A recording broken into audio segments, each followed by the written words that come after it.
What is going on, everyone? Welcome to the Poke Office. My name is Colin. Today we're talking about singles in October 2024, and I actually do really think that now is maybe a good time to buy some of these singles. We're seeing prices that are lower than we've seen in quite some time, both in Sword and Shield and in Scarlet and Violet era. I think probably because we're just in a little bit of a Pokemon lull. That's what it feels like to me.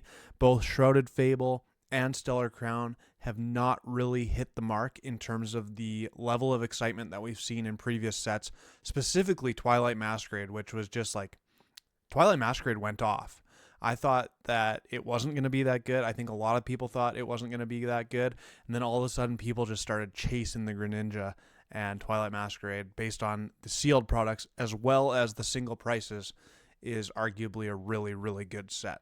So is it just a lull? Is it time to buy? Let's take a look at the numbers and see where we're at in October 2024.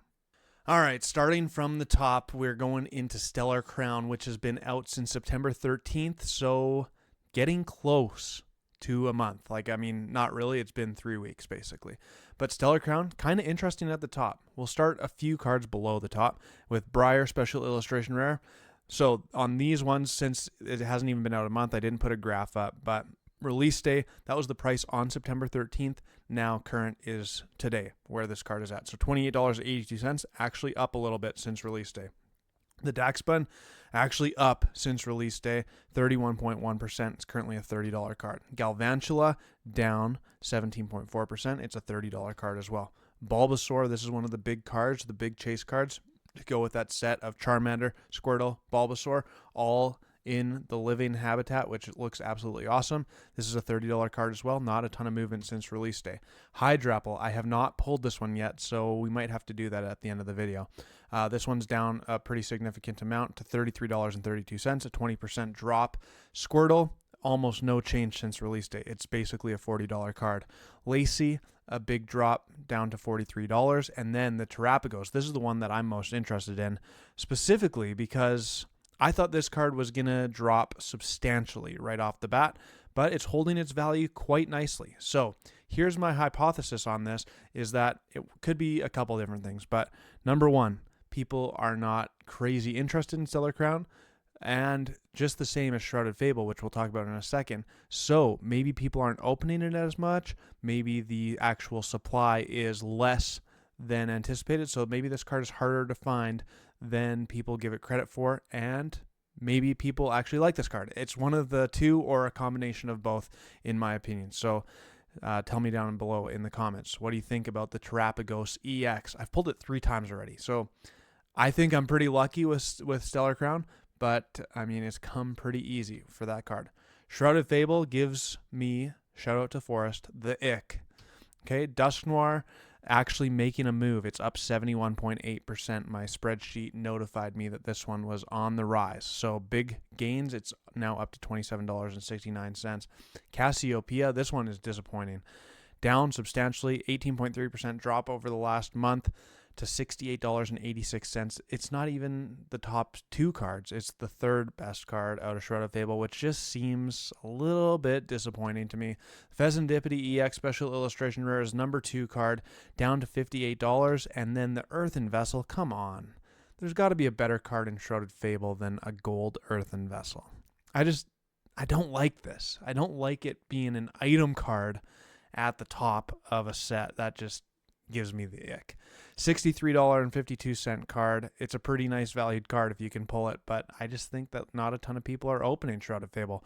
Maybe making these couple cards more valuable than people want to give them credit for. I spoke in the introduction about Twilight Masquerade, and it's just kind of been steady. It's really steady. Eevee, not a ton. I don't know what happened with this graph, but there's still sales happening every day on this card, right in that $45, $50 range, and currently at $44.51. The Perrin, an absolutely beautiful card. I have yet to pull this one. Definitely a chase card for me out of Twilight Masquerade. Currently at $67.83, down 9%. Carmine, down 21% to $85.72. See, there's some cards right now, and you're going to see more coming up that I think it's getting pretty close to time to buy. Hence, I think you should buy some of these cards if you're looking to add them to the collection. If you're looking to, I don't know, if you want these cards, now is going to be a pretty good time. Lots of these cards are in the red. Lots of these cards are down. Are they going to stay down? That's always the guessing game, but definitely some cards at good value. The Greninja, not down. It's actually up. But if you look over the last month, it actually has slowly been bleeding down from $300. Now it's at $274. But in the last 3 months, still up 17.1%, an absolutely gorgeous banger of a card. Temporal Forces, this is the one where I think now is the time to buy for Temporal Forces. Iron Leaves, down to $30. It's a beautiful card. Morty's Conviction, $34, down from $40. Gouging Fire, not down that much, but $38.42, still down. Walking Wake, actually starting to rise a little bit for the Walking Wake, up to a $51 card. Iron Crown, down. I mean, it's actually barely moved at all over the last 3 months, but it was kind of trending upwards up to $65, now back down to $55. And then the top card of the set, the Raging Bolt, down to $69.21. That's the lowest I've seen it, maybe ever.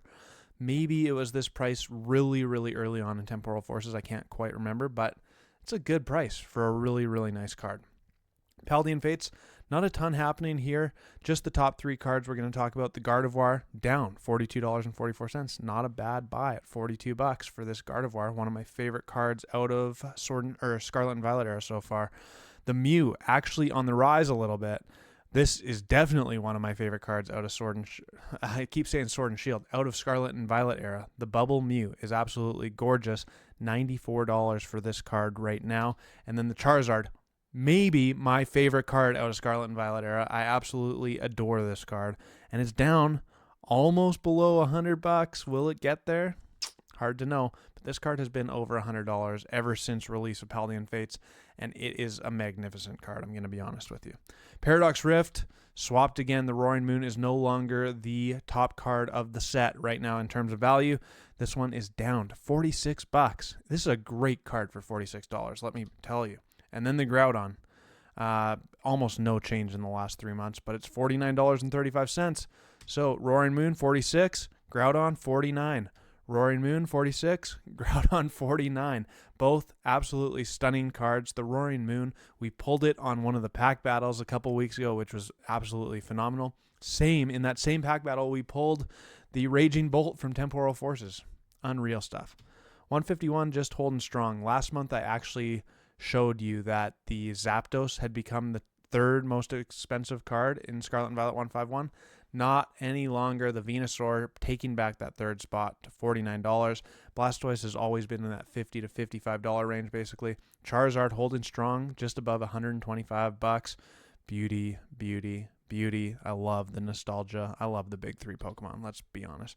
Obsidian Flames, another good buy, $39 for the Charizard from Obsidian Flames. Just outrageous how cheap that is in terms of a Charizard special illustration rare card. Then Paldea Evolved, also some good buys. The Tyranitar has been holding strong at that above $30 mark, and now not any longer, $26 or $27 for this card. The Raichu down to $34 from a high of almost $50. Iono, this was a $100 card for a long time when Paldea Evolved came out. Now it's down to almost half. I mean, and it's been a slow bleed, but it's down to $58, which is significantly lower than what people were paying for this card early on. The Magikarp, even this one, this was up to like $140, close to $150 not that long ago. Now it's down to $106.13. I mean, it's a great card. I'm going to be honest with you. I definitely want to pick up another copy of it for sure if I find the right one. Crown Zenith, I mean, it's down a little bit. $43.51 for the Palkia, $46 for the Dialga. Mewtwo, kind of just holding strong at $55. The Arceus, down to $58. That's a good buy. Giratina V-Star, down below $100 again. 3 months ago, it was $112, so a 13.8% drop. So lots and lots of these cards are dropping, and now we're into the alts, and these just still continue to bleed as well. There's the exceptions to the rule, but for the most part, these are down. Moltres down 21.9%. It's a $125 card where it was. This was almost a $200 card not that long ago. Blaziken was well over $400 not that long ago. Now it's $281. Leafeon, this was $330 at one point. Now it's $261 from Evolving Skies. The Rayquaza, this one was above $500 6 months ago. And now it's below $400. That's a big drop on this card. The Umbreon, clearly one of the exceptions. This card continues to cruise and bruise up to $958.68. I mean, everyone knows it. Everyone wants this card. Someone commented on my video the other day and it's like, recognize there's 12,000 pop report for Umbreon VMAX. Recognize that there's millions of people who want this card. Come on, baby. Espeon VMAX down 25% to $206. Is this one? I mean, it looks like it's holding strong, but that's a pretty hefty change on the left-hand side on the vertical axis of the graph, $150 to $300. So it actually is coming down slowly but surely. Gengar, another exception. It actually is only up 1.6%, but this card is holding strong above $300. It's a beautiful card. Charizard from Brilliant Stars, down $30 to $130. Machamp, down $30 to $120. Giratina, down huge. This was almost a $500 card not that long ago. Now it's $333. Man, did I overspend on that one. Big time. I've already told that story too many times. It keeps bringing it up every time I see it. And then the Lugia, the last one, $165. So down $30. Like, lots of these cards are down. So is it time to buy? I mean, ultimately, it's always risky. The markets fluctuate all the time. I would certainly be holding off on like Stellar Crown, Shrouded Fable, as those prices still fluctuate quite a bit.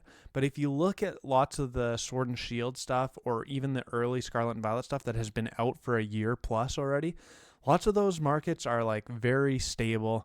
They're just slowly up or slowly down, not a ton to move. So when you do see cards like the Roaring Moon, or like the Magikarp, or the Iono, or that Charizard from Obsidian Flames, like, these cards are down quite substantially, actually.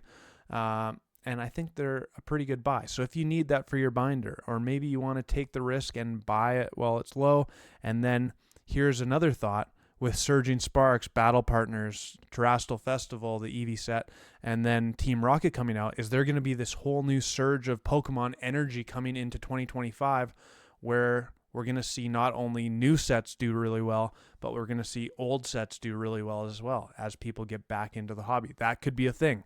So it's all about weighing your options, seeing what's happening. I think lots of these cards are great buys right now. That's personally how I'm thinking about it. And now I guess it's time to open up some packs. Hey, if you like the video, make sure to subscribe to the channel with bell notifications on. Hit the like button, leave a comment, and go check out my website, thepokeyoffice.com. There's some of these cards on the site that you can purchase for yourself, and I'll get those shipped out to you ASAP. And if you join the YouTube membership, you get discount codes for everything. The live streams, the singles on the site, everything I do, you get discount codes for it all the time. It's a pretty sweet gig. I appreciate you supporting me, and I appreciate you watching me. Let's rip some packs. All right, gotta go with a little more Stellar Crown action.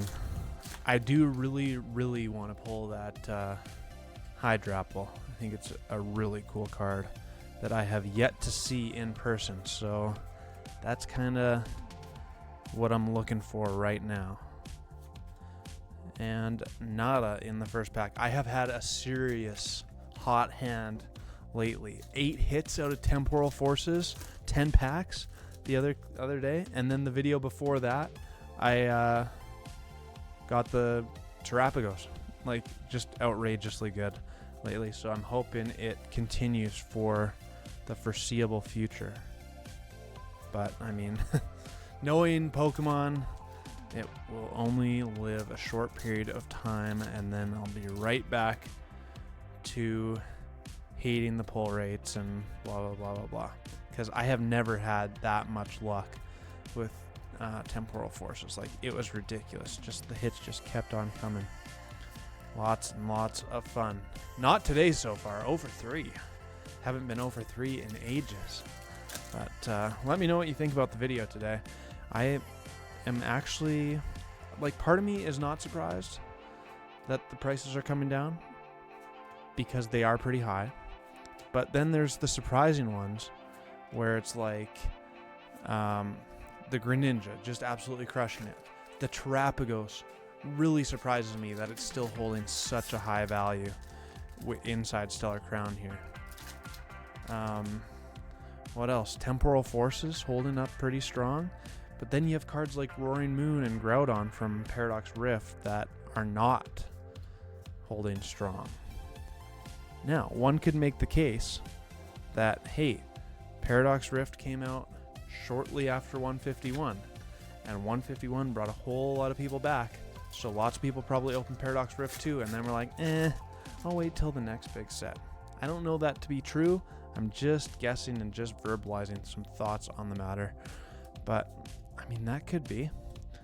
But I do think there's going to be a big influx of people in the Pokemon space again in 2025. Man, speaking of not hot hands, getting obliterated by this 10 packs of Stellar Crown. Probably had it coming. Kept rolling the dice on it too much, but I don't know. All it takes is one. All it takes is one. Have you been ripping Stellar Crown? Have you been opening something else? Have you been holding and saving your dollars for something else? Like, what have you been up to? What have you been up to? Come on. 0 for 7. Yikes. This is the variance of Pokemon. There's got to be something in 10 packs. Come on. Nope. Nope. Oof. This is hurting the team. This is hurting the team. How am I supposed to stock my website when I don't pull anything? Oof. Come on. 2 packs left. 2 packs left. Is it too much to ask for the Hydrapple? Apparently it is. 0 for 9. Yikes. Good thing I had that video the other day. Good thing. This is the last pack. Can we get saved by just 1 pack? 1 pack and 1 pack only. This is it. Nothing. Okay. 1 EX card. That is so sad. So sad. But that's going to do it for me at the Poke Office. Hopefully you enjoyed the video. Let me know what you thought down in the comments below, and make sure to subscribe if you're not yet. I appreciate all the support. Appreciate you watching. Till my next one. Peace.